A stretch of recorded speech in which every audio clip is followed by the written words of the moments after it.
Guarda, siamo a bordo della Hyundai Ister. Adesso l'abbiamo appena messa in moto, silenziosissima, tranne ovviamente il riscaldamento perché ci sono solo 5 gradi.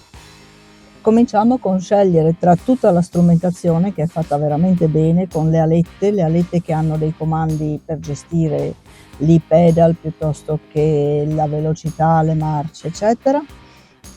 Qua abbiamo il tastino del drive mode, quindi andiamo a guardare, abbiamo sport, neve, che purtroppo ce n'è poca in questi giorni, ma pazienza, eco, e in eco abbiamo un'autonomia di 179 km, andiamo a visitare a Torparil Friul, andiamo a vedere un paesino dal nome particolare, si chiama Assais, che conta la bellezza di un abitante, quindi una sorta di ghost town.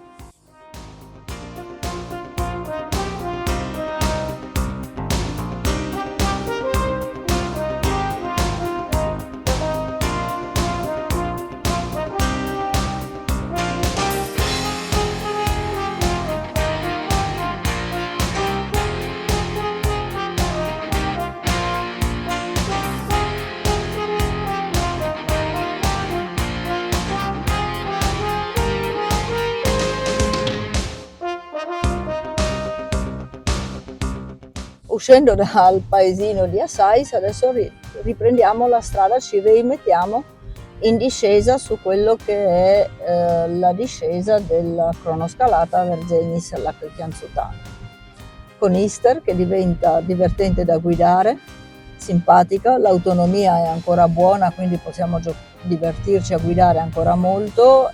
Quello che mi piace, che ho trovato divertente da guidare su questa strada, sono sinceramente le sospensioni, un assetto molto duro, molto rigido, che rende ancora più divertente percorrere queste piccole stradine.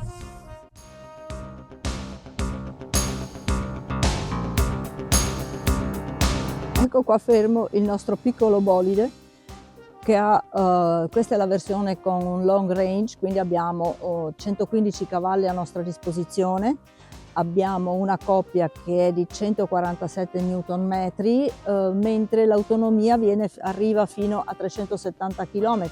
Di fatto abbiamo fatto meno strada, ma lungo questi paesaggi e queste stradine di montagna è normale anche sfruttare a pieno tutto ciò che può permettere una guida più divertente e più movimentata, se vogliamo dire così.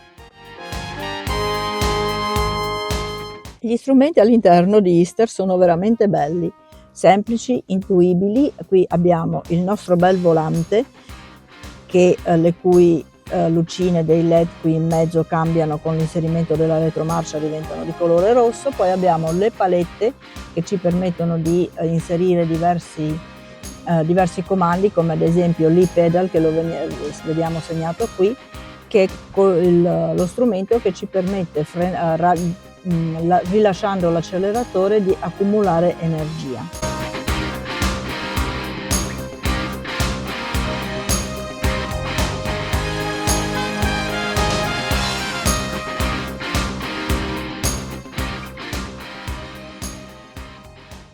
Ed eccoci a caricare in una stazione di ricarica veloce.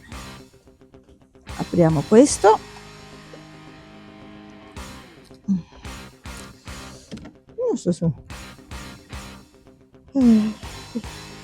Agganciamo il connettore, che è decisamente pesante, ma almeno è veloce.